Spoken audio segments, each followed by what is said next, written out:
as you age, setting ambitious goals and making New Year resolutions becomes a little challenging. My goal has to be specific, measurable, achievable, relevant, and time-bound.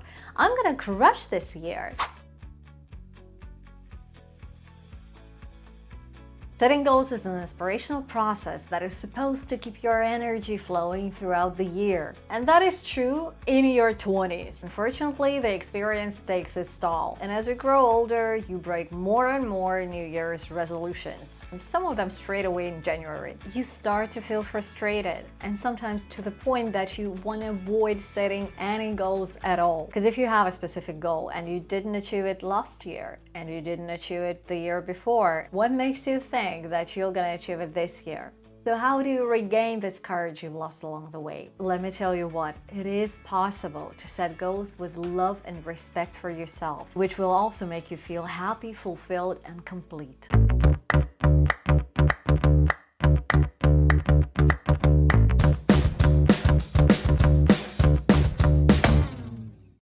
When it comes to setting goals with a SMART framework, there are 3 big problems. And the first one is A, because making your goals specific, measurable, relevant, and time-bound is quite easy. I want to meet my future husband, a single man free of any bad habits this year. Or I want to earn $10,000 on top of my regular income till September. I bet you had some goals like that. And while these may seem perfectly fine, there's one big problem. Your goal has to be achievable.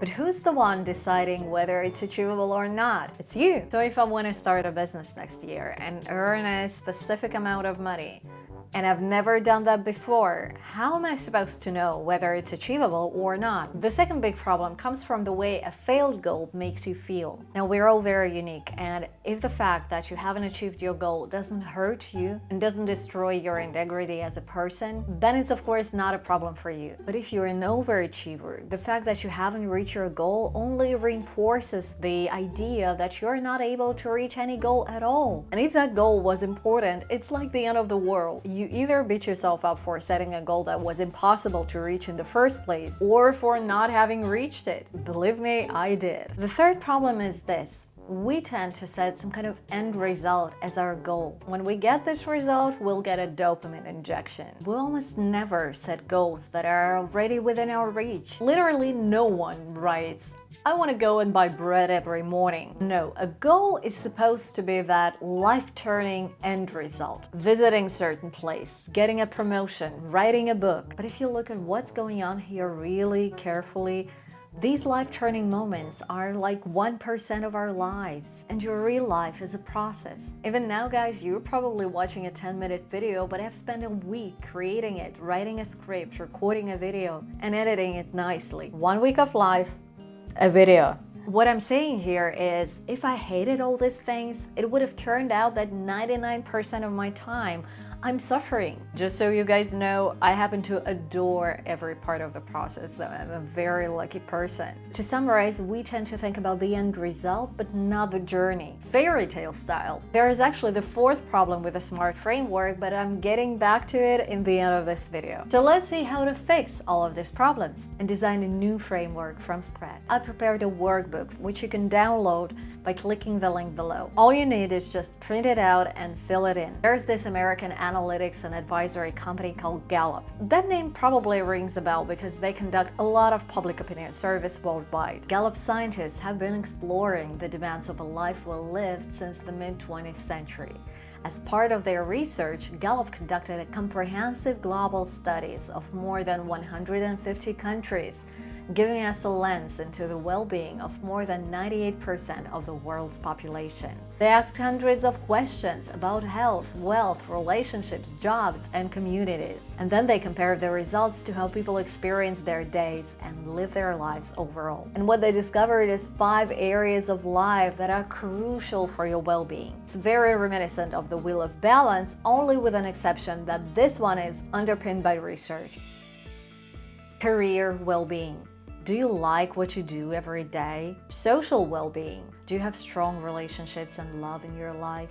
Financial well-being. Do you know how to manage your money well? Physical well-being. Do you have energy to get things done? and community well-being. Do you have a sense of engagement in the area where you live? Of course, these only represent the broad categories essential to most people, not every nuance of what's important in life. And before you start thinking that you don't excel in each of the areas, let me tell you, only 66% of people are doing well in at least one of the areas. And just 7% of people are thriving in all 5. So it's not like you have to succeed in all of them, okay? So if you want to leave out 1 or 2, it's your call. It's up to you. Now it's time to download the worksheet and print it all out. Are you ready? Great! Now we're gonna break down these 5 key areas of life into 5 main aspects. First, your vision and your dream. Think about the ideal version of yourself in this area of life. What does it look like? What does it feel like? Next, your journey. Who do you need to become to achieve it? What qualities do you need to develop? And how can you make achieving this goal exciting and fun? Stop thinking about shortcuts. You're gonna spend a lot of time achieving this goal, so why not make it exciting and fun? Next,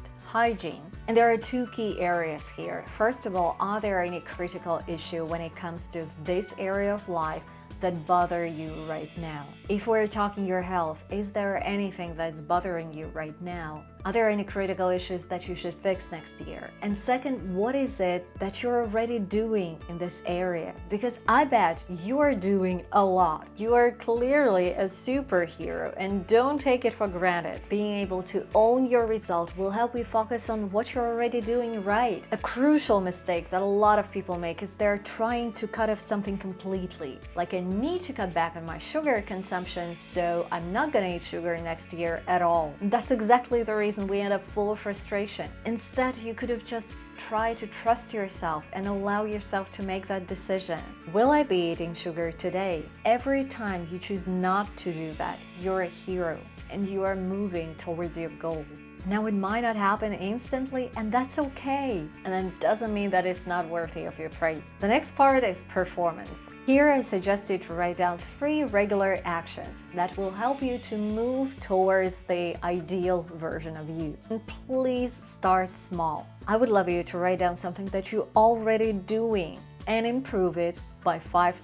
If you want to achieve a meaningful result, you gotta put a lot of effort into it. And effort means time. So clearly there are some actions that will lead you directly to what you dream of. And these actions must be regular. So what I suggest is take a look at your calendar and define the specific time, the specific day when you'll be working on moving towards your vision and where you'd love to improve by 5% only. 10% tops. If you've never done that before, and this is crucial, please only schedule it for a limited amount of time and treat it as an experiment. Now, 5% is clearly subjective, but what I mean by that is you need to improve what you're doing just a little bit, and you choose how to improve it. You may allocate just a little bit more time. You might improve the quality. And I know a lot of people would say that moving by 5% is not really ambitious, but the bigger goal behind this approach is for you to reduce the pressure on yourself and start enjoying what you're doing. As a kid, I would draw a beautiful picture, and that beautiful picture would give me the feeling that I'm able to draw. That drawing is something that I'm good at. And after I got this feeling, I was able to improve my result step by step. But there's more to that. It's at this point where you start to feel that you're able to outperform what you initially planned and become really, really good at what you do. Also, it's so easy to improve something by 5% only. Small changes do make dramatic difference. And the last piece of the puzzle, and the 4th problem with the SMART framework that I mentioned earlier, is the person. For each of these key areas, identify the person that you need in your life and who will help you to achieve this goal. Now, with health, that might be a nutrition coach. For your career, that might be your boss, your colleague, your friend, or an external consultant. That might be someone you know, but mostly we're talking about a specific role. The fact that you haven't reached your vision yet only means that there's some kind of obstacle and probably a lot of questions related to this area. So all we need is someone who knows the answers to these questions. Now, the real goal behind this framework is to become someone you're proud of and a person who maintains healthy and meaningful relationships with the world and with people around you. Because sometimes we seem to spend way too much time chasing shiny objects rather than focusing on what's really meaningful and important, the foundation of everything in your life. your relationships with the people around you. There are no unattainable goals when you're surrounded by the people who care for you. So what do you think about that? I would love to hear from you in the comments. Now that you've printed out the workbook, all you have to do is just answer all the questions on each of the key areas. Try this framework this year and let me know how you feel about yourself and about your goal. Thank you for following my channel. I'm humbled. It really felt great being with you here today. Thanks for watching and see you next week.